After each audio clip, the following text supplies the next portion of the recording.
I'm director Christopher Ambris. Back in October of 1998, producer Luis Alvarado and I set out to create a low-budget horror comedy in a time when horror films weren't all that popular.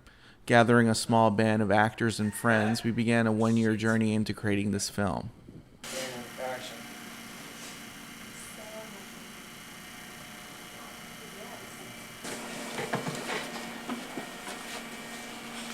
Armed with an 8mm camera, we set out to film a very ambitious project filled with special effects. Now, most filmmakers avoid FX like the plague when making their first film, but we embraced it.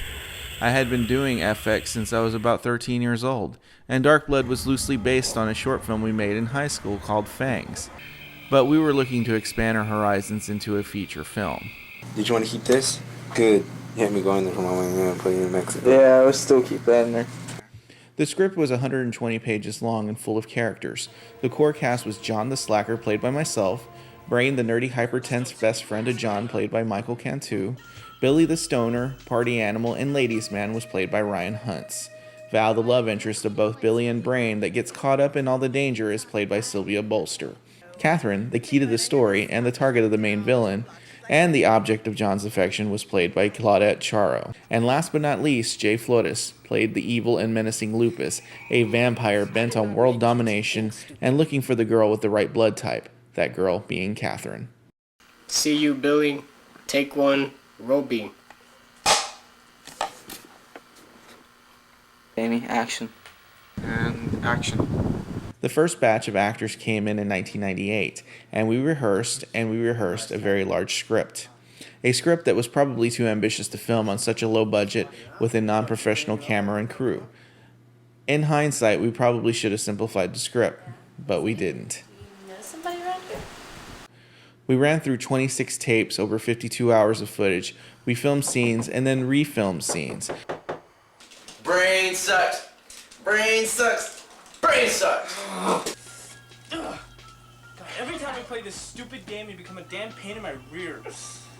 When an actor quit the project, it set us back, and since it was such an effects-heavy film, many hours of work went down the drain. It was tough for some of the actors to come in and replace another actor that already had the part. It was tough for the remaining actors because we had to redo scenes and put our all into it and keep up our energy. And continuity was just tough all around. And action. Oh shit! Okay. Nice. What do you think of the whole process? Slow, tedious, and makes me look a lot better looking than I already am. Here I am in makeup again. But they're not as big. Notice the wonderful job he did right there. The makeup effects took the most time and were featured quite heavily in the film. Everything was done practically. There were no digital effects and no computers to speak of. Just lots of time and testing. Lots and lots of tests. Many sets of fangs were created to fit the actors, but we had one major hurdle to cross in the design of our creatures. What can we do for their eyes? Then by fluke we overcame that eye problem and came up with an effective way to convey evil in our actors' eyes.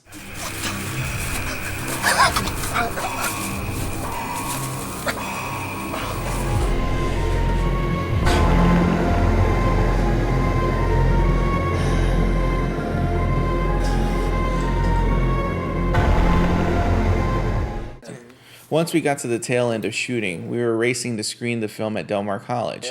We had spent many hours of tape-to-tape editing and mixing for the film, and our first cut ran in at just under 2 hours.